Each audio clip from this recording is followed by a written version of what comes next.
I'm always falling in and out of love with art and art criticism because so much of the stuff you see is absolutely rubbish or meaningless or void that you just sort of start thinking, what's the point? And then every now and then, either a book or an exhibition or an artwork comes around, makes you remember why you like art. You're like, oh, this is amazing. This needs to exist.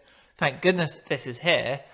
And you feel really inspired and you feel really positive and engaged in contemporary art again.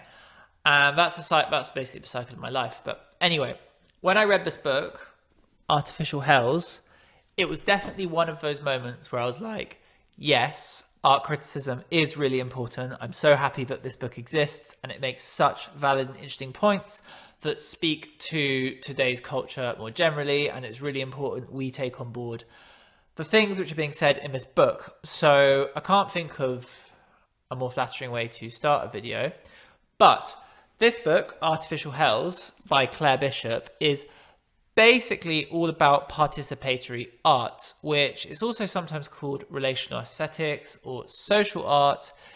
It's basically art which is made out of situations or interactions between people rather than traditional materials like painting and sculpture. Just to give you some specific examples of the sorts of projects I'm on about, a recreation of the Battle of Orgreave, a famous confrontation between miners and the police in the UK. This recreation included many people who fought in the original battle. Community picnics and children's workshops in a disused Istanbul apartment. And designing a monument for a philosopher and hosting workshops around that monument, all with the help of local residents. And in this book, Claire Bishop pretty brutally critiques the participatory art of the 90s and 2000s. And she tears it apart. She's absolutely brutal. But it's a kind of criticism that comes from a place of love. It's like, I love this culture too. I'm from this culture. I understand the importance of art, but I'm seeing a lot of things which are not good enough. These are the reasons why they're not good enough. We can do better. Here's how we can do better. And she dedicates so much time and effort, and it's a big book, into talking about the history of participation and the dynamics of different participatory artists, and looking at specific examples that when she so brutally critiques it, you know it's from a place of love and from a place of authority. So it's amazing. And without books like this, art gets stuck. So we actually need it. Since participatory art keeps arising during moments of social struggle, we can assume that part of its allure comes from the fact that it's trying to democratize the experience of contemporary art. It's looking for new utopian ways of interacting with one another, and in a broader sense is kind of yearning for some kind of social reform. Anyway, as I've said before, Claire Bishop is very, very critical of certain participatory projects, and what I'd like to focus on in this video is going over some of those criticisms. Criticism number one: participatory art leaves no room for aesthetics. Because participatory art is tied to this social struggle and leftist culture and desire to reform a broken world, within the participatory art community, there is a hyper focus on creating something which has some sort of social impact or positive outcomes for society, which is fantastic. But it kind of falls into this trap of always prioritizing social impact over the artistic potential of the artwork, until you kind of get into this false binary where it's always better to create something which is in some way offering something to the community of the world. And the artwork sort of doesn't really get to be prioritized. And it's quite hard to criticize this because you sound like a bit of a Grinch.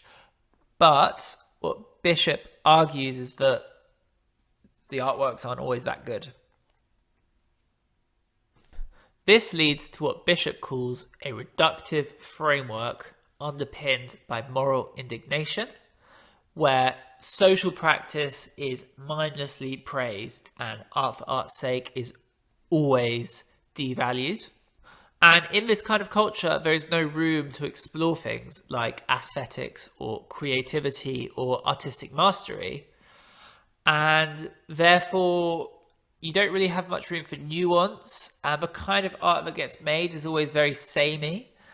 And these projects quite quickly turn into a sort of ethical one-upmanship competition.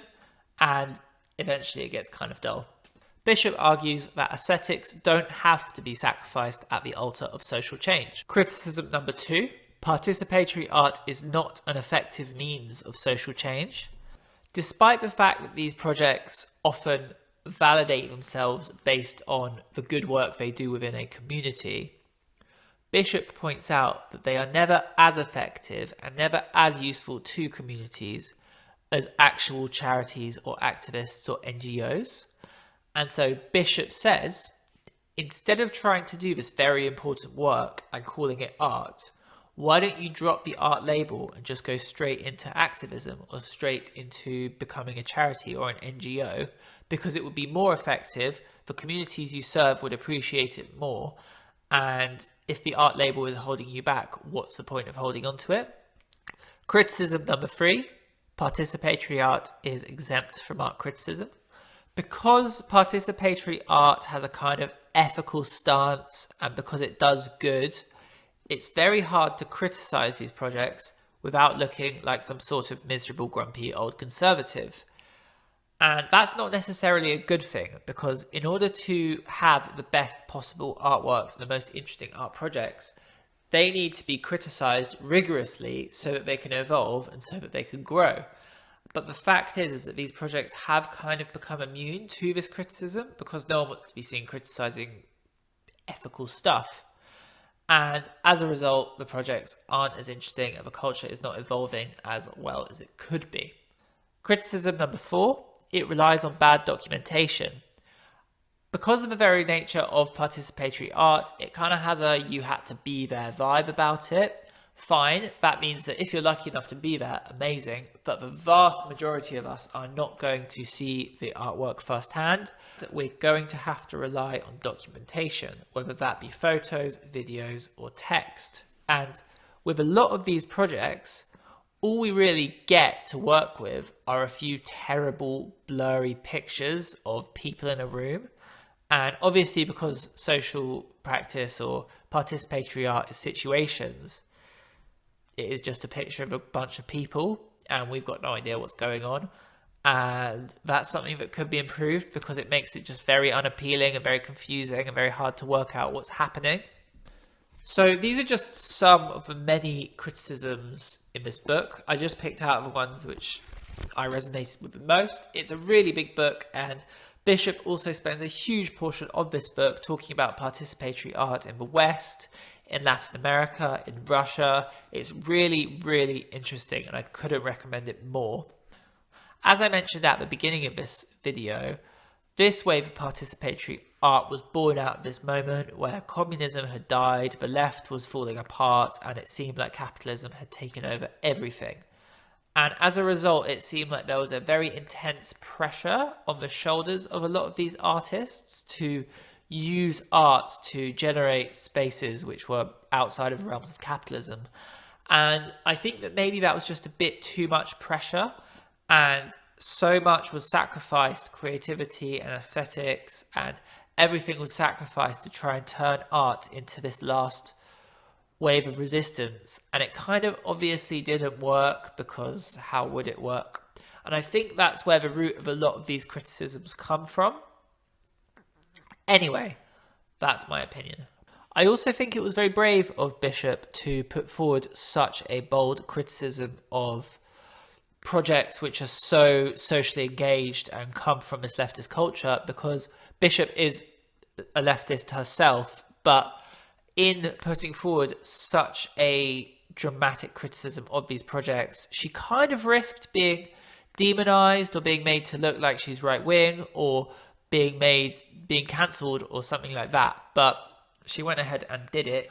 One of the things I took away from the book is that Bishop does respect participatory art. However, she's really at pains to point out that it's not this kind of binary between socially engaged equals good, art for art's sake equals bad. Participatory art is not a one-size-fits-all medium. It has to be used in very specific ways, in very specific contexts for it to work. And a lot of the time that isn't happening. And that's what she's at pains to point out. Anyway, thank you so much for watching. If you have read the book and you had a slightly different opinion, please let me know in the comments. I'm very up for that. Thanks, guys.